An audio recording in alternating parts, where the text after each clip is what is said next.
Good afternoon, and I'm absolutely delighted to be here with two of the stars of our Executive Support Live conference, which is taking place in London in November, Libby Moore and Chynna Clayton. Libby is the former Chief of Staff to Oprah Winfrey, and Chynna was the former Special Assistant to Michelle Obama. And the two of them will be headlining at our conference. And I thought it might be worthwhile to pull them both together to talk to them a little bit about what they're intending to speak about, to give you a bit of a taste as to what you're likely to get if you join us. So I'm going to start with you, Libby. Hello, ladies, by the way. Hello. Nice to see you both. Thank you very much for joining me. Libby, I wanted to start with you. Your session is really different, and I absolutely love it because you know I'm a great believer that assistants build culture within organizations. It's one of their primary roles. And you're talking about love in business and why it's such an important thing. And I wondered what had inspired you to put together that session and what it was that you were going to be covering. Yeah. Well, what inspired me, honestly, was when I was meditating in 2016 and was asking in meditation, if you were to coach a company like Google at the time that was 50,000 people, how would you coach a company that large as if it were one individual? And the answer that came back was you teach people or really remind people how to love themselves. And then this vision of love with to the X power came up. So I thought, oh, of course that's it. So in other words, that's being your authentic self. Love is another term for being your authentic self, and it's bringing your whole self into the office because we're not just professionals, we're a whole person spiritually, mentally, physically. And so bringing your whole authentic self in to whatever your role is in whatever company, it is one of the most powerful things you can do in an ever increasing artificial world. So I call it the original AI, which is authentic intelligence. And that's what you're bringing into the workplace. And people will feel that because we're all vibrational beings. That's where it came from. I think it's so interesting. I know that you and I have talked extensively about it, particularly because a little while back there was an article from Jack Ma, I think, which was talking about how we need EQ, emotional intelligence, we need IQ, which is obviously just normal intelligence, but he was then talking about LQ being the love quotient and that being the missing piece within businesses. I think that particularly coming out of COVID and with hybrid work and with everything being about screens now, this whole piece of connection is so important, isn't it? Yes, 100%. Even video is great. And when you're talking with people, whether it's in person or on the phone, there's a vibrational feeling in the tone of their voice. You can feel it. You don't even actually have to see it. But I just want to say again, we are vibrational beings. We're not just, it's just not what we're learning in school or in business. You have to bring, in particular, at this point, in human consciousness, you have to bring your authentic, genuine, real self in, and people will notice the difference and you will stand out from everyone else. Definitely. And I think for so many assistants, they can fall into the trap of just being a reflection of the person that they're serving as Yes. opposed to being authentic. So, you know, that fits perfectly. And Chynna, talk to us about your session because you're going to be talking about how to work in perfect partnership with somebody. And obviously, you have served at the very highest level looking after Mrs. Obama. What is it that you're going to be talking about? And explain it to us in terms of how you build that partnership as opposed to being reactive and doing task-based things. Yes.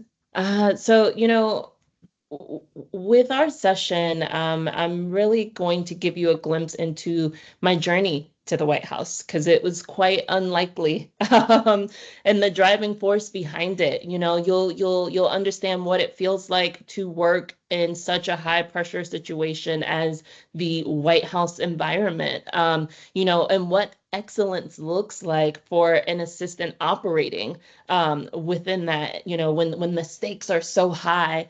I think when it comes to forming that kind of partnership, I'll share the turning point at which I realized that, Mrs. Obama could trust me in that way.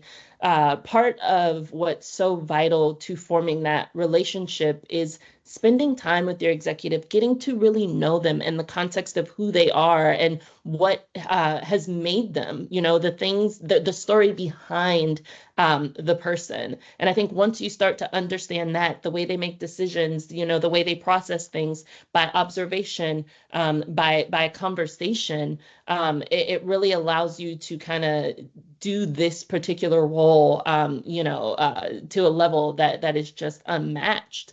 I think moving away from more of the task-oriented, obligations of the job and being more of a strategic thought partner, right? Where your executive is coming to you for your opinion, quite honestly, where you are being able to influence the team and how they navigate, just based on your knowledge of your executive, is transformative in the workspace. What really strikes me talking to both of you is that it's two sides of the coin, really. You can't have partnership without culture, and you can't have culture without that partnership. So if you think about assistants who stand out, what do you think is the common thread there? Yeah, when I think about that, honestly, and if I can tap into Libby, it is the human connection. When you have an assistant who makes sure that anyone who they interact with, especially on behalf of their principal or their executive, feels seen, right? Feels heard, feels attended to, feels valued. It just speaks volumes because you are a direct reflection of the person who you are supporting.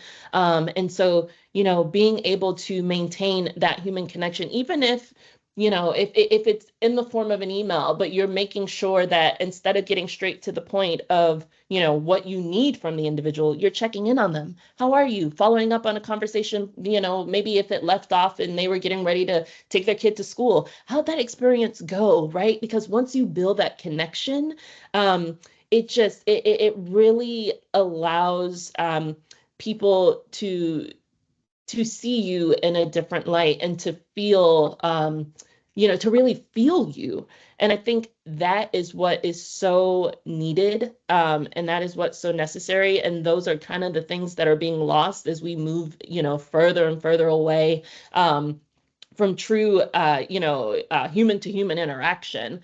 And it's just breeding that kindness. It's breeding, that work ethic and making sure that you are putting quality into all the things that you do, which are the things that we kind of have to start reining back in on, especially in today's climate. We got to be reminded that those things matter. We have to be reminded to advocate for those things and also advocate for ourselves. So yeah. I think that's so wonderful. And that of course is why Live exists, because we need that human connection. And it's so tempting, particularly at the moment, to say, well, it is going to cost money to go. It's far easier to look at things online.